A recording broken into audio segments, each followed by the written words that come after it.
Hello Paperlovers, welcome by a new YouTube video for Hip Kit Club. It's Josefine here sharing with you another process video using the beautiful July kits.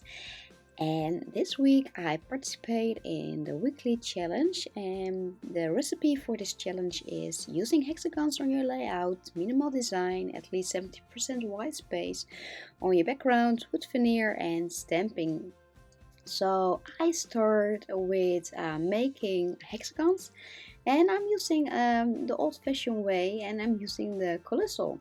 So I got several hexagons from the design papers from the July kit, and of course if you don't have a colossal you can use your electronic cutting machine like a Silhouette or your Cricut, and you make your hexagons, or maybe you have metal die sets and making some hexagons. So I cut two hexagons from the design paper, and of course I'm using the hexagon chipboards frames from the Hip Kit Club for a photo, and I used that just for a photo frame. But first I stitched the hexagons with some golden sewing threads using my sewing machine, and I stitched the edges of my hexagon several times.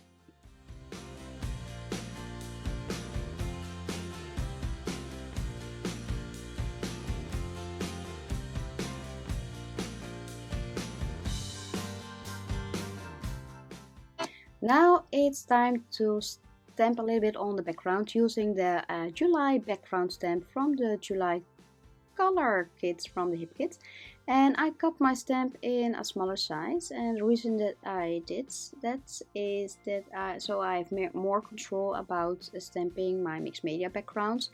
And in my video before, you see how I cut this clear stamp in a smaller size. So for this background I choose the color Berry Hot from the Creamies from the Shimmer Paints, and this creamy also is included at the July color kit from the Hip Kit Club, and I love this very bright pink purple color.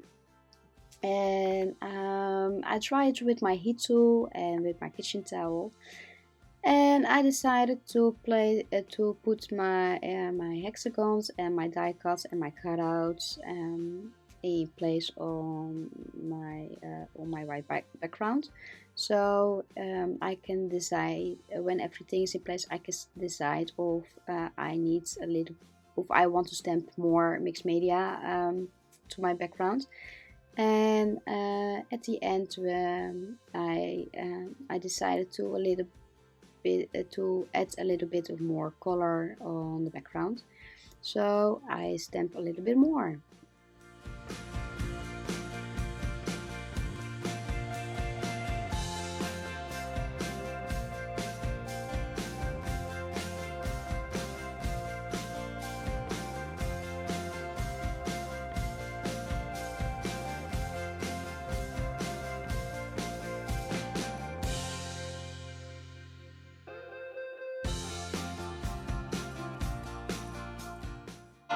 So I'm happy with my mixed media background that I created on this scrapbook page, and now it's time to put everything in place on my layout using some 3D foam and some edge shave tape.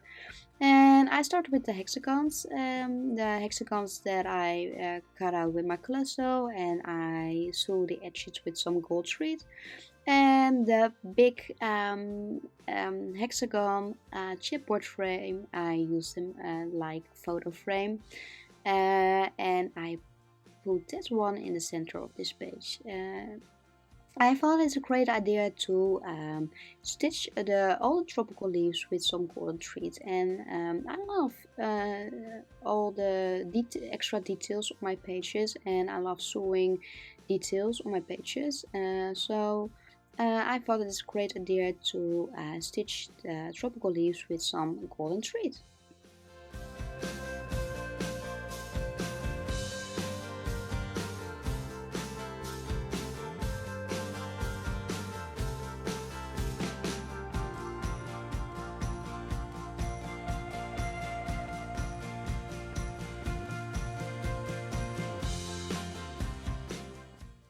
The reason that I'm using some 3D foam for my hexagon is that you made easily clusters on your under your hexagons. So here you see I can slide them easily under my hexagon, and that is how I create clusters on my scrapbook pages.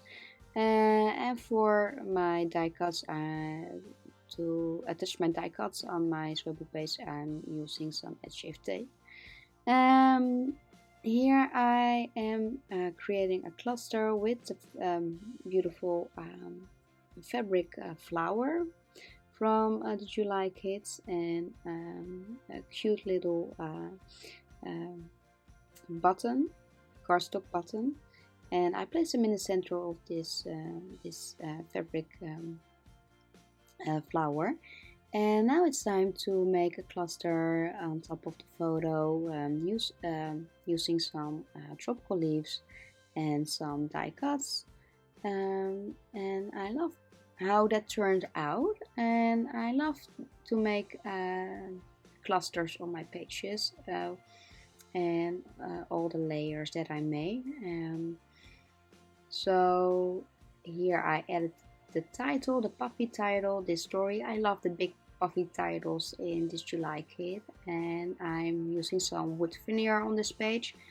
And it's a great way to using wood veneer on your pages. It just look like so. On this page, it just looks so summery. And I decided to add, of course, a butterfly. I love butterflies on my pages. They look so fun and lovely on your pages, and I think this butterfly fits perfect on top of this cluster.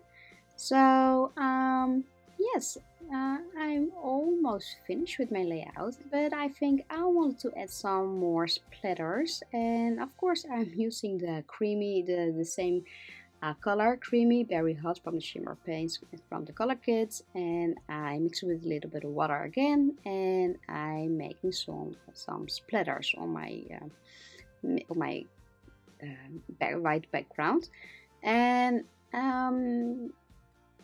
of course I decided to make some white acrylic ink, white acrylic paint splatters. So I'm using some white acrylic paint that I mixed with a little bit of water, and I made some white splatters on this page, and it really looks so summery and beach looking, beach effect, and I love to splatter around with my white acrylic paints. So I hope you enjoyed this video, and I want to thank you for watching this video.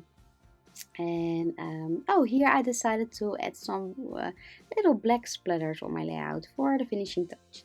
So again, I hope that you enjoyed this video, and that I giving you some great ideas to how to use the wood veneer on your projects. And don't forget to visit the blog today and the Facebook group for more beautiful inspiration. And I hope to see you next time on YouTube. And for now, wish you a beautiful and crafty day. Bye bye.